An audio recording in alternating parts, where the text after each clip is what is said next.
here to ask you to support Becca for a very simple reason.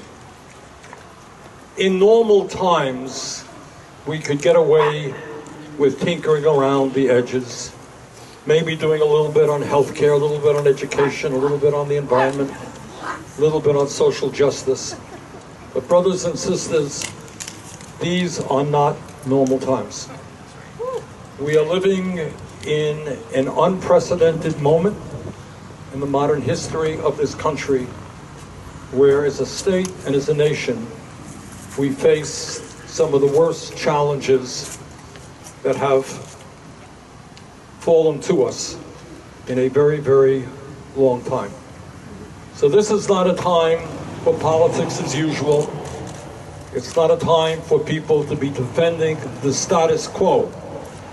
It is a time for bold action and courage. And I'm very confident that the new Congresswoman is going to give that to us.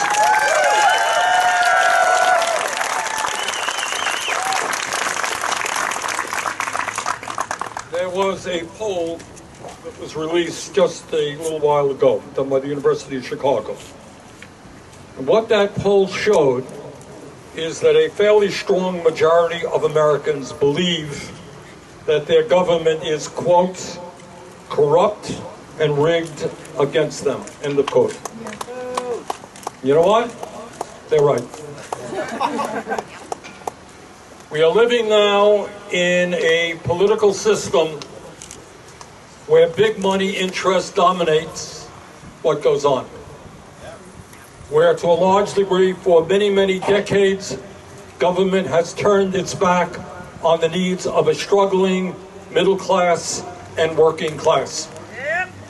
We are living at a time when we face the real threat of authoritarianism in this country, when millions of people have given up on democracy because they look at their own lives. Maybe they're working longer hours for low wages. Maybe they're making $9 an hour. Maybe they don't have any health care. Maybe they can't afford to send their kids to college. And they are saying, what does this government do for me? Am I not as important as some bloody billionaire campaign contributor? And that's what people all over this country are doing. So what we need right now are not only voices, but we need courage in Congress to tell the billionaire class that our government and our economy belong to all of us and not just the 1%.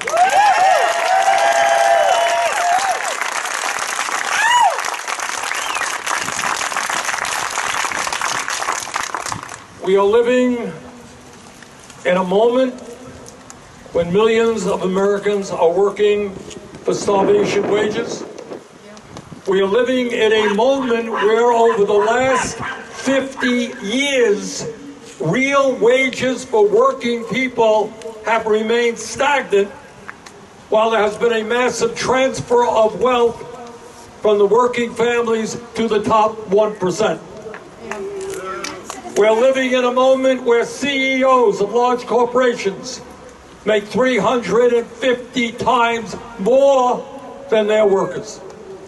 You're living in a moment, unbelievable but true, where 3 people on top own more wealth than the bottom half of American society, 160 million people. Where the top 1% owns more wealth than the bottom 92%. Now, you don't hear about that very much from the corporate media, because these guys own the media. But we need a sense of outrage in this country to make it clear that our government belongs to all of us, not just a handful of wealthy campaign.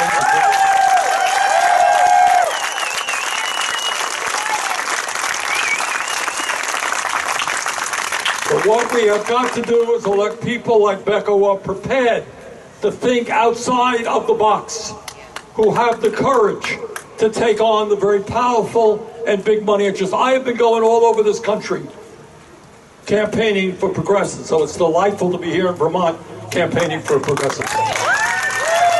And the reason I've been going all over this country is to get a small number of people with incredible wealth putting money into these big super PACs trying to defeat candidates who are standing with working families. So I know that Becca shares with me the need for real campaign finance reform, the need to overturn this disastrous Citizens United Supreme Court decision, and the need to move to public funding of elections. I'm tired of billionaires buying elections. We need to restore and create a vigorous democracy in this country. If you go all over Vermont, go all over the country, what you find is that people are outraged that in the wealthiest country in the history of the world, they cannot afford health care in this country. All right? They understand that 100 miles north of us here, if you end up in the hospital for a month, you know what the bill is? Zero. Because in Canada and in every other major country on earth, health care is understood to be a right, not a process to make billions for the insurance companies. Now, in recent years, we have made some progress in fighting for Medicare for all. That's a system which says that when you are sick, you go to the doctor, you don't have to take out your wallet. No deductibles, no co-payments.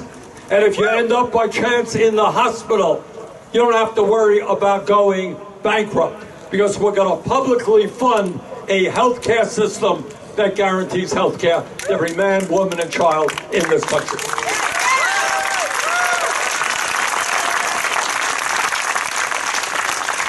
And Becca, I know, shares with me the outrage that at a time when pharmaceutical companies are making billions and billions in profit, paying their CEOs outrageous compensation packages, our people are paying, in some cases, 10 times more for the same exact drug that people in Canada or Europe are paying. And that is why we will continue the fight to make sure that Medicare is able to seriously negotiate prescription drug prices. We can cut the cost of drugs in this country by half, and that is what we've got to do.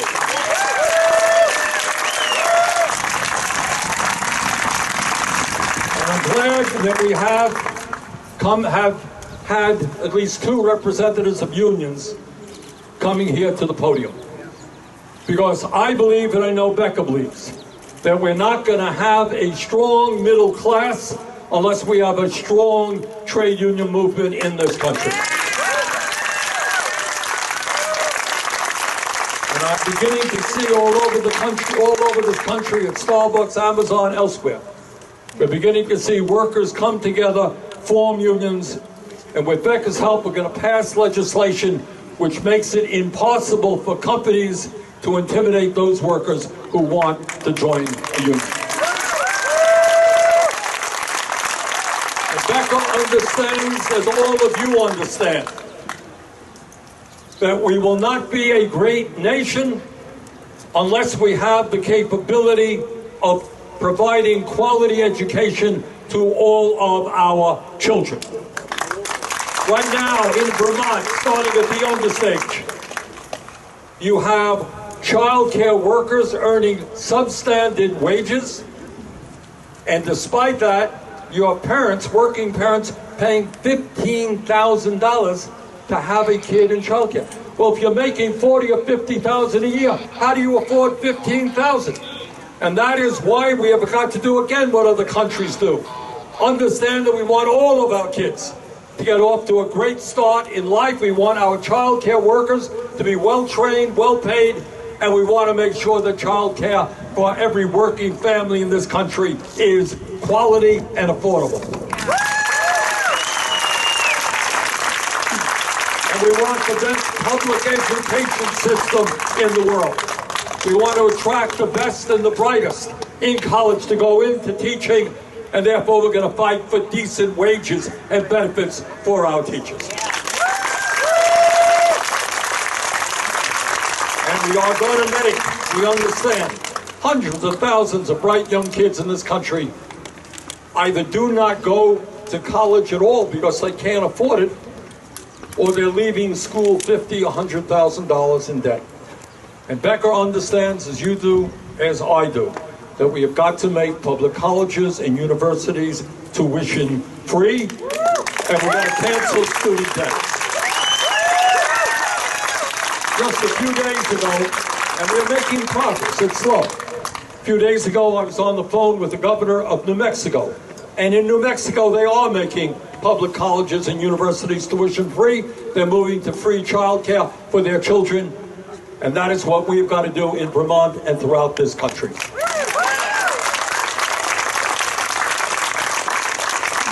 And what Becca also understands is that when we talk about the enormous challenges that we face, the movement toward authoritarianism, the fact that so many have given up on democracy, massive levels of income and wealth inequality, the fact that you got 3 Wall Street firms. People don't know this. 3 Wall Street firms, BlackRock. Anyone here ever hear of BlackRock? Yeah. State Street, Vanguard. These 3 companies alone control over $20 trillion in assets throughout the world. They are the major stockholders in virtually every company that you know. That is what oligarchy is about. That is what concentration of ownership is about. That is what power is about. And that is something that Becca understands and will help me deal with. But when we talk about all of the issues out there, maybe the most important is the need for the United States to lead the world in transforming our energy system away from fossil fuel to energy efficiency and sustainable energy.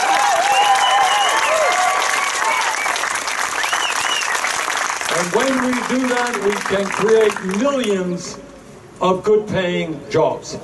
And the scientists have been very clear. There is no ambiguity on this issue.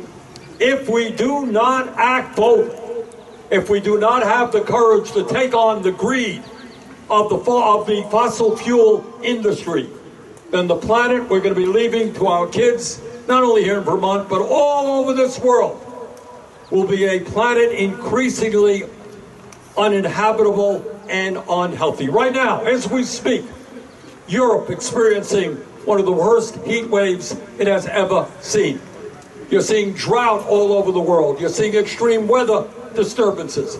You're seeing people having to leave their own communities, again, all over the world, and migrate because they don't have the water to grow their crops and provide the food that their family needs. Climate change is, in fact, the existential threat to our planet, and I know that Becca will work with me to make sure that we transform this energy system and lead the world in combating climate change.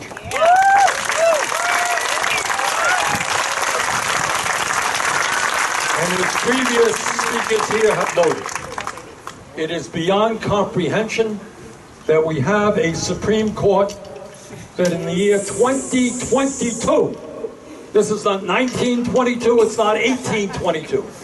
In the year 2022, they have said to every woman in America that you do not have the right to control your own body. How outrageous is that? And I know that Becca will be one of the leaders in the Congress in taking on this outrageous effort to destroy Roe v. Wade. She will fight to codify it, put it into law, and the day will come when we're going to win that fight, because that's what the American people want.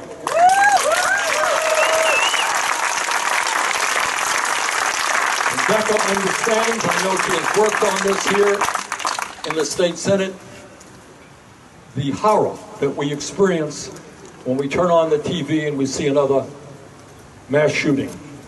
And it really is almost to me unspeakable, and I don't even like to talk about it because it brings up images that are so horrible that I just, have a hard time dealing with it. Of people walking into schools and doing terrible, terrible things. And Becca understands that the time is now that we need common sense gun safety legislation, that we make sure that people who should not own guns do not own guns, and that AR-15s are weapons of mass killing, not something that civilians should be having.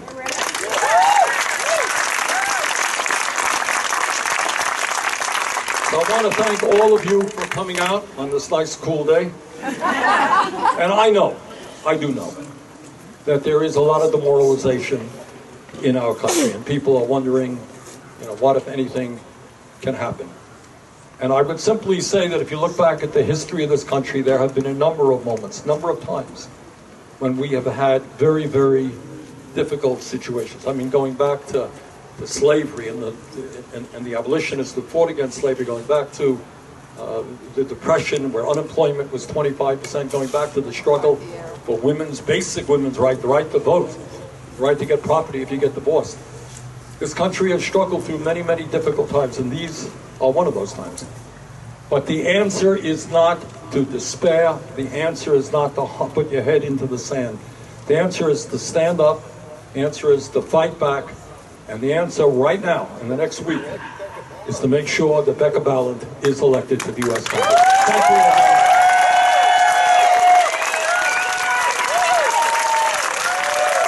And now it gives me a great deal of pleasure to introduce to you the next Congresswoman from the state of Vermont, Becca Balint.